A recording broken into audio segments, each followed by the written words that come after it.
Namaskaram.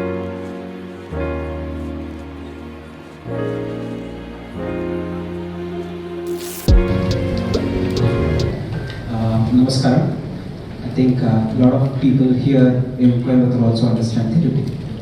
Yes. And I see a lot of farmers, a very good group here. And first I would thank the farmers who have taken all the pains from different states, Kerala, Tamil Nadu, and Southern Karnataka, Maharashtra, Telangana, Andhra, and Bihar, and Chhattisgarh. So these are the few people I know, and one from a couple of people from England side. So thank everyone by name. And before that, I just wanted to thank Srinivas Rao sir to give this opportunity, as well as Subramanian sir to organize everything, and Dr. Karunakaran sir to organize and take this event forward. So I also thank the team from Hyderabad to come down and meet us, and Tarunji to especially from Mumbai, just to address the farmers and give insight to the farmers today. Thank you one and all. So just I would run quickly if you want to more meeting, and we'll be available here till the late evening. So we are always welcome to ask questions, please. So yeah. So first I would like to express my gratitude to Dr. Karunakaran sir, who has been always my guru, my mentor since 2016. So when we started dragon fruit cultivation back in 2016, I first met Dr. Karunakaran when I first failed as a farmer. So I visited sir in 2016, visited his farm, his research center, to understand where did I fail in growing dragon fruit. That is how my journey started with IHR. I would sincerely thank sir and IHR team to support me through all this journey. Not only me, all my farmers as well. So, in short, I would tell about myself. I'm Dr. Srinivas Rao. I'm a physician, and Deccan-Exotics is a firm what we established in the year 2016. So the vision of Deccan-Exotics, it's an FPO now. So we have incorporated an FPO in the year 2020, and we are doing the current works in a group of with farmers. So it's the main objective is to bridge the gap between the farmers and the scientific community, to collect high-yielding varieties and distribute to farmers according to their geographic conditions. So this is where we lack currently. The third one is to help the farmers with the advanced technologies. It's not a rocket science. It's very easy. Our farmers will easily adopt all these technologies as we do with the phone, smartphone, and the technologies, digital payments right now. So also to promote R&D activities, especially within research institutions. This is where we currently lack it. The last one is we can grow it, but we also need to give awareness to the consumers and healthcare providers. As a doctor, I tell my patients to eat healthy foods, but if you can explain them what are the nutrients, what are the minerals, what are the health benefits they're going to get, it would be much easier. So these are the activities what we do currently under the umbrella of Deccan-Exotics FPO. So the presence of Deccan-Exotics has now been over 2,500 farmers in 23 states. So we have been promoting avocado dragon fruit for the past 6 years now, with over 6,500 farmers being taking the awareness sessions in the fields, the practical modes. So we have been doing the promotion activities and training sessions to the farmers. So thanks to the farmers, the FPO has won the national award in the year 2020 as one of the best performing FPOs by the Ministry of Agriculture, Government of India. So the partnership of IG and Deccan has begun 2.5 years ago. So we wanted to link up FPO to the corporate structure. So we work on the genetics, we work on the awareness, but we want a place where we can sell the fruit. That is the platform where we are working together with IG. So this is how IG Deccan has been born. With the expertise and the knowledge and the logistical support as well as the infrastructure of IG International, the Deccan-Exotics is in collaboration with them, forming a company called IG Deccan, so that we are promoting good genetics, good knowledge, and good market facilities to the farmers. That is how we wanted to integrate a whole loop so that end-to-end solutions are achieved. So the next thing is it really possible to grow avocados in India? Definitely. Definitely, it is 100% possible. So this is a trial what we have done some 4.5, 5 years ago. So we have planted few plants in Hyderabad, which is around 550 to 600 meter elevation. Himachal Pradesh, Solan, we have planted around 1000 meter elevation, and 1500 meter elevation we also planted few plants of ours. So the plant is performing in all the 3 climatic zones, but the quality, quantity, size may differ, but it's still performing. We have believe that hearts will not grow in temperatures above 40, but plant will grow. The size you may not achieve, the quantity you may not achieve, but it still survives. But that is the role. We have proved that okay, avocado can be grown, and we have to choose the right cultivars. That is how we are in search of the better genetics, how the Israelis are doing. So the vision of IG Deccan-Exotics is to supply best quality supplement materials to the farmers and to access the better germplasm to India, to compete globally, to promote avocado cultivation, and also to increase awareness to the Indian consumers, and also to provide end-to-end solutions to the farmers. So that is how we joined our hands with Hasselberg Nurseries, one of the biggest nurseries known in Asia and avocado market. So we also part of the Green Motion project with the University of California Riverside and accessing the germplasm. So that is we wanted to get the best germplasm here to India, do the trials, and also work for a long-term basis. That's not only for a couple of years or 3 or 5 years, no. Because generally what Indian farmers, what we as a farmer, as I know, that we farmers get genetics only once the patent rights are over, which may take around 10 years or 15 years. And by the time the world has moved on, and we still are working with the delayed or the old generation cultivars. So that scenario, we want to change it. We have to move along with the global farming communities. So that is the reason we have joined our hands with the best nurseries and research institutions across the world. So avocado is not new to India. The first documented avocado was there in 1902 in Bangalore, and in even central part of India, that 40 years ago, the fruit plants planted in Hyderabad. So global industry is currently around $14 billion. So $14 billion is around 1.2 lakh crores. So it's a huge market, and which is expected to grow to $20 billion.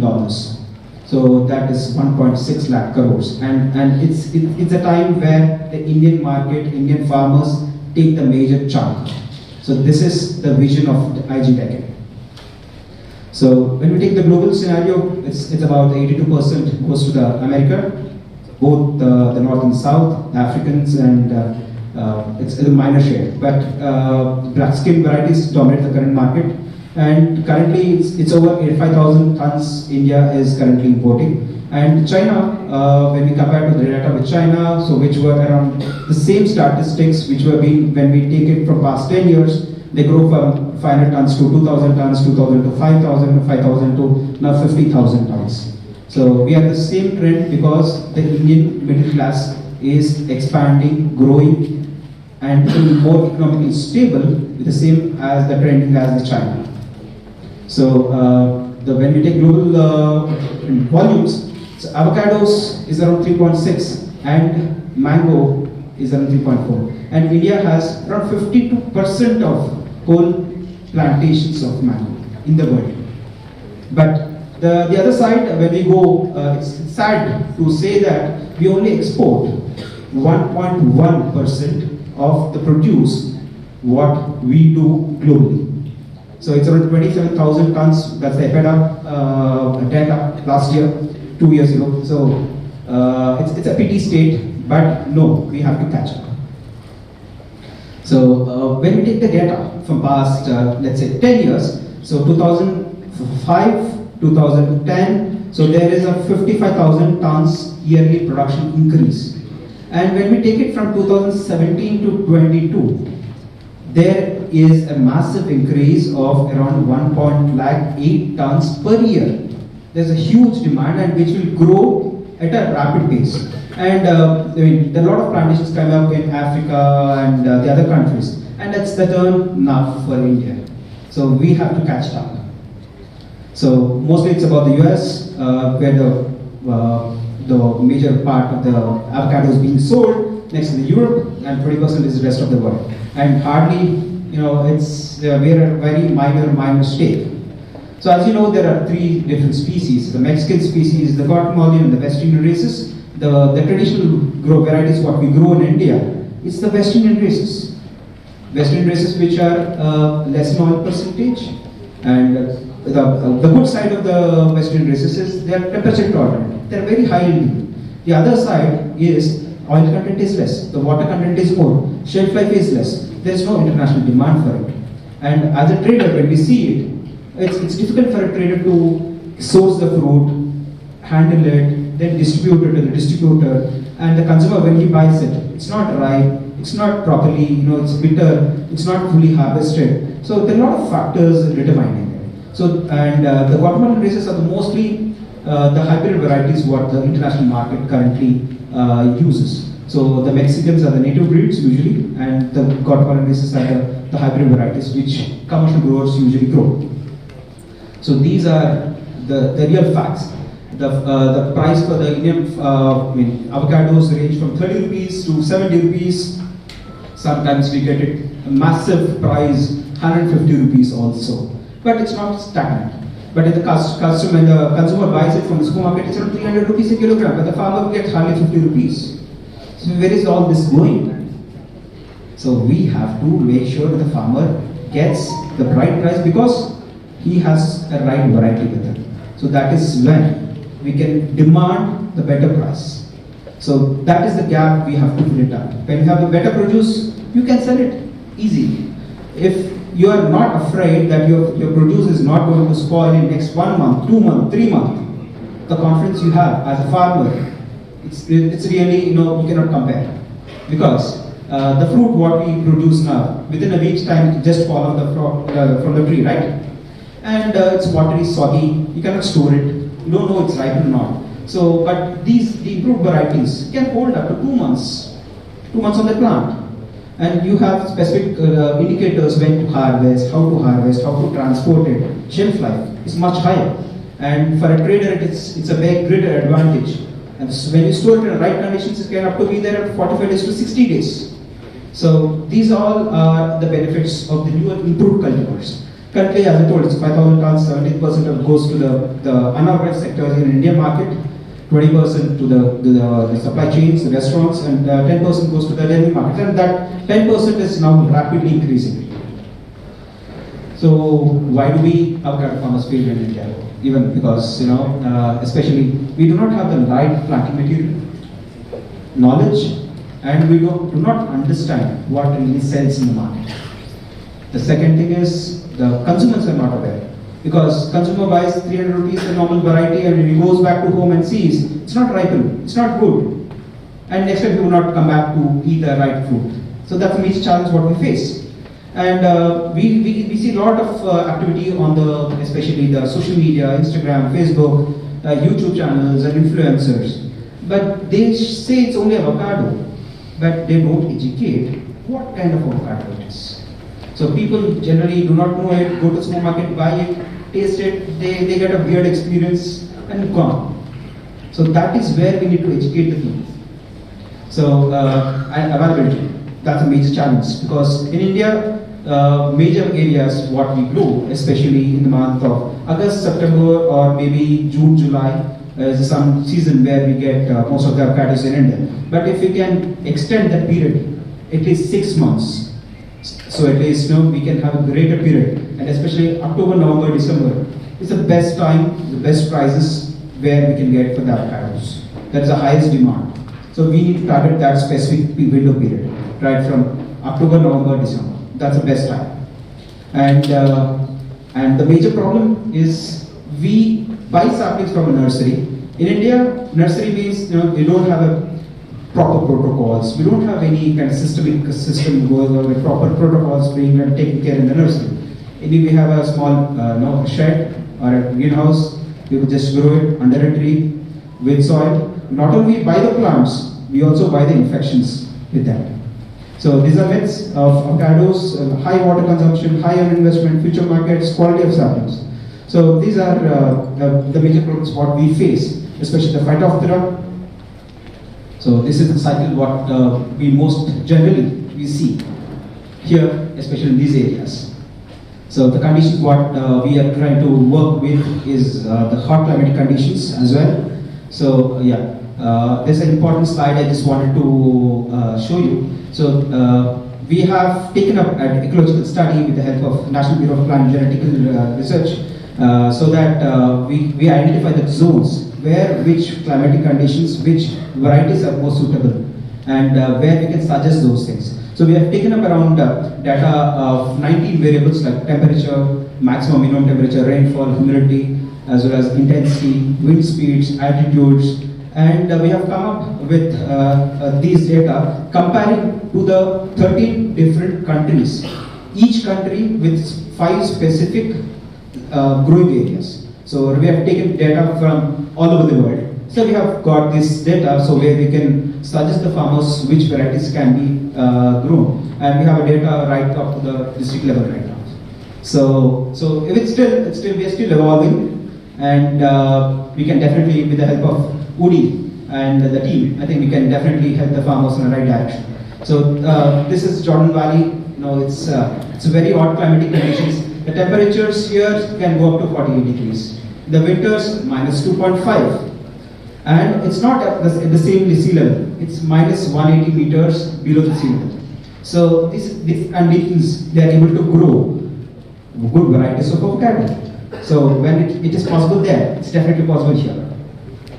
So this is Negev, so where Canaan specializes. So these are the 42 temperatures, below 42 humidity is relatively dry. So this is also a good, he can be a good asset for us to understand the climatic conditions and the things. So this is you can see the different soil conditions, which is like sandy loamy soil, sandy soil, clay with lime, all at one go. So we have searched almost 3.5 years to find this block, got the analysis of the soil, test blocks. We are going with a rootstock trial on this, so that we can stimulate the rootstock trials on a massive scale, replicate it, stimulate, so that we can share the details to the farmers. That's very important.